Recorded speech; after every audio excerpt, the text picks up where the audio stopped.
सोमवार के? अरे आज लखराव पोखरा का मेला है पगली। मेला जात हुआ पहले ना बतावे के? तोके कुछ बताए के करी? सुना, एक चीज चाहत रहला। तोर हरदम खटला रहला कुछ न कुछ, जब देखा तब कपारे पे कचर कचर। अब तनी से सुना ना। कहूँ आज अपन सुनाई ले। वही मेलवा में से ना गुरैया जलेबी लेते आया।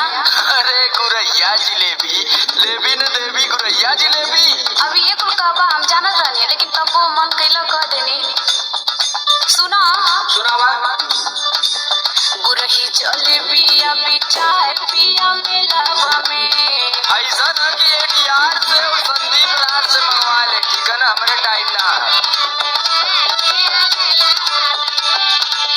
ले आई हगर में छनात होई तेलावा में। ले आई हगर में छनात होई तेलावा में।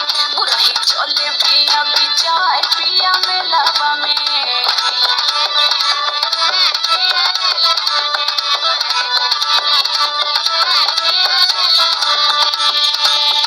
जब देखा तब तोरे लारे चुअला है, बेटा ही नहीं कारे चुअता पानी लड़ी कोर भैलू धनिया।